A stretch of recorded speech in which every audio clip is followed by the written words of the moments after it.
Kundalini Shakti is a central aspect of my teaching and my spiritual communication. In and of itself, it's a path to the divine. It's also an expression of a quality of the being itself, of being or the divine itself.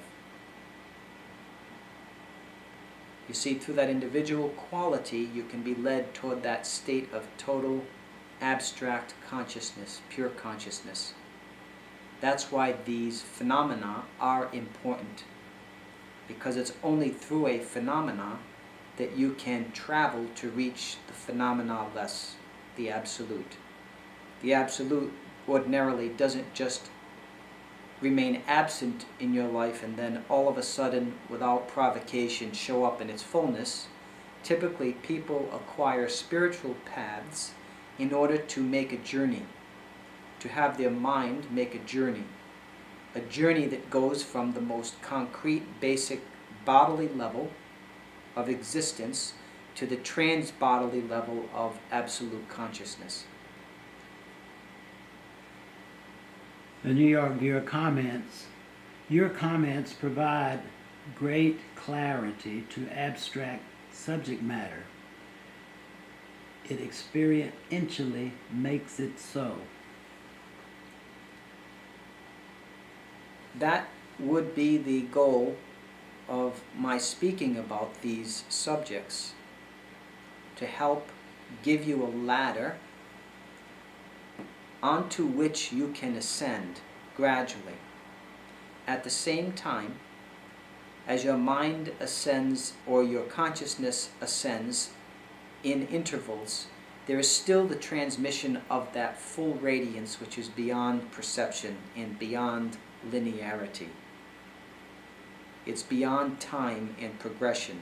So we have both elements active here. The spiritual transmission that comes through time and relativity to help those who are not yet adjusted to the Supreme Consciousness. And you have the full impact of stasis being. You have that full abstract expansion in the self, in the absolute. Both are helpful tools to realize yourself. Whether you see one or the other, whether you are doing this in terms of a spiritual journey, or if you are simply coming for instant recognition, either possibility is open for you here.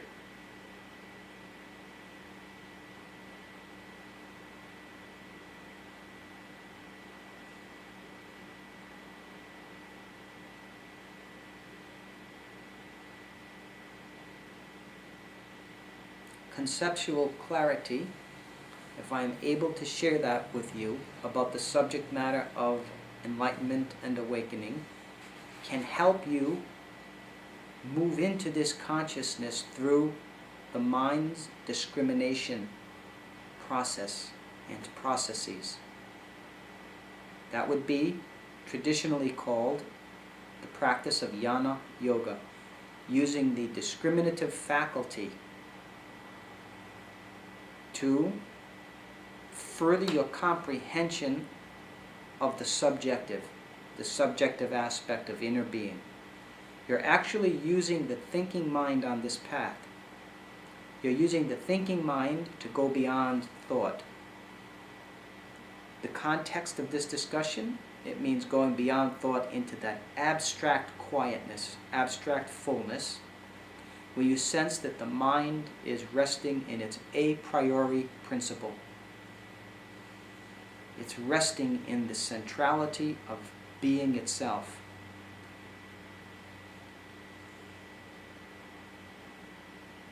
Kundalini Shakti offers another avenue toward this same expanded condition through the transmission of visceral and blissful energy, current and currents that impact physically and also on subtle levels of physicality, less obvious but manifested levels of individuality, drawing the individual apprehension inward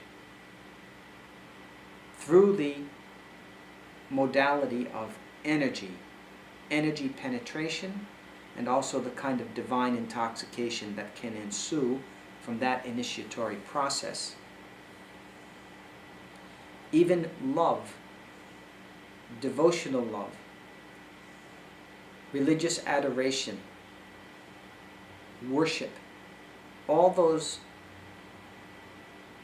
modalities that typically belong to devotional religious institutions or practices can also, through transmission, become an opening into the emotional vehicle, which is distinct from the discrimination aspect as well as the energetic aspect. Distinct from Jnana, also distinct from Kundalini. So devotional love then becomes a new issuance, a new usherance into the bliss of the self. All of these are working on you simultaneously. From this discussion, you can glean the fullness of this teaching, how big it is, how tremendous it is in its ability to invite you into a unique participation, one that is not limited by any outer instruction on my part. It is up to you to detect your own preference for evolution and just engage it with me in the way that it's occurring to you on the level of spiritual transmission.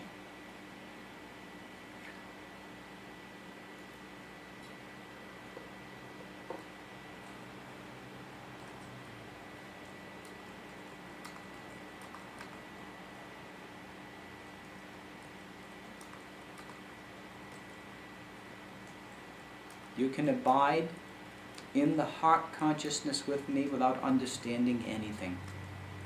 You don't need your mind to create this reality. That's only for the purpose of a discussion on Jnana Yoga. Does the mind become an important factor, the use of the mind? If you listen to everything I say carefully and really listen, you'll see that something will be made clear to you, that you don't have to do anything. You can just be and see where that leads you. Don't be in a hurry to find out what this is all about. This is a journey. It's a journey for those who are curious and open. It's full of surprises. It's about being taken beyond limited strategies. So it's going to be full of surprises. You're going to pass by your dead ends and open up into a new area of inquiry, of feeling, and of energy.